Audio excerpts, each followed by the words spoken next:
கார்த்திகை தீபம் சீரியலோட இன்னைக்கான எபிசோட் பார்க்கலாங்க. நம்ம சேனலை மறக்காமல் சப்ஸ்கிரைப் பண்ணிவிடுங்க. பக்கத்தில் பெல் ஐக்கான் இருக்கும், அதையும் ப்ரெஸ் பண்ணிவிடுங்க. வாங்க வீடியோக்குள்ளார போகலாம். இன்னைக்கான எபிசோடில் என்ன நடக்குது அப்படிங்கிறதா இந்த வீடியோவில் நம்ம பார்க்க போகிறோங்க. நம்ம சேனலை மறக்காமல் சப்ஸ்கிரைப் பண்ணிவிடுங்க. வாங்க வீடியோக்குள்ளார போகலாம்.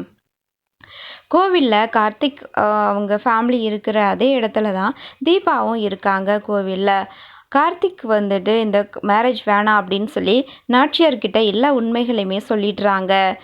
அப்போது எல்லாருமே ரொம்ப ஷாக் ஆகிடுறாங்க.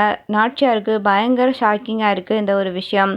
அதுக்கப்புறம் வீட்டில் இருக்க எல்லாருக்குமே இந்த விஷயம் தெரிஞ்சு போயிடுது. வீட்டில் இருக்கவங்க கீதா தீபா கிடையாது அப்படின்னு சொல்லிட்டு.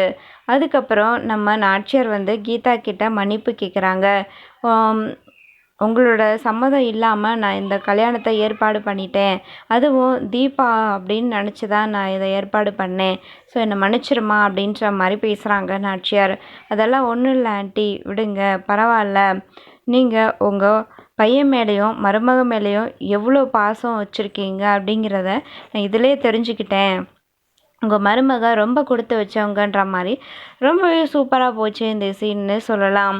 இன்னொரு பக்கம் பார்த்தீங்கன்னா நம்ம கார்த்திக் வந்து கீதாவை பற்றின எல்லா விஷயங்களையுமே வந்து நம்ம நாச்சியார்கிட்ட சொல்கிறாங்க. அப்படியா, அந்த ரவுடியால் இனிமேல் எந்த ஒரு பிரச்சனை வந்தாலும் நாங்கள் பார்த்துக்குறோம், நீ ஒன்றும் கவலைப்படாதம்மா, அவங்கிட்ட இருந்து உன்னை நாங்கள் காப்பாற்றுறோம், இந்த வீட்டுக்கு வந்துட்டல, இனிமேல் நீ எங்கள் வீட்டு பொண்ணு அப்படின்னு சொல்லிட்டு அவங்களுக்கு சப்போர்ட் பண்ணுறாங்க நாச்சியார். ஸோ இந்த மாதிரி ரொம்ப பாசிட்டிவாக வந்து ஃபஸ்ட் டைம் பேசுகிறது ரொம்பவே எல்லாருக்குமே ரொம்ப பிடிச்சிருந்தது. ஸோ நாச்சியார் வந்துட்டு இப்படி ரொம்ப வந்து பார்த்திங்கன்னா சப்போர்ட்டிவாக இருக்காங்க கீதாவுக்கு. இதுக்கப்புறம் என்ன நடக்க போகுது அப்படிங்கிறது தெரியல. ஸோ நம்ம வெயிட் பண்ணி பார்க்கலாங்க. அதே கோவிலில் எல்லாருமே தீபாவை பார்ப்பாங்க அப்படின்னு எதிர்பார்த்தோம். பட் அந்த கோவில்லையுமே பார்த்திங்கன்னா பார்க்கல தீபா அப்படிங்கிறது ரொம்ப ஒரு சோகமான ஒரு விஷயந்தான். ஸோ வீட்டுக்கு போயிட்டு பார்த்திங்கன்னா அங்கேயுமே நாச்சியார் வந்து தீபாவுடைய நினப்பிலே இருக்காங்க. சாப்பாடு தண்ணி எதுவுமே வேண்டாம் வேண்டாம்னு சொல்லிக்கிட்டு இருக்காங்க. கார்த்திக் கொஞ்சம் நேரத்தில் வந்து அவங்களுக்கு பார்த்திங்கன்னா ஆறுதல் சொல்லி அதுக்கப்புறம் வந்து நீங்கள் சாப்பிடுங்கம்மா, தீபாவை நான் கண்டுபிடிச்சு கூட்டிகிட்டு வரேன் அப்படின்னு சொல்லிட்டு கார்த்திக் வந்து சமாதானப்படுத்துகிறாங்க.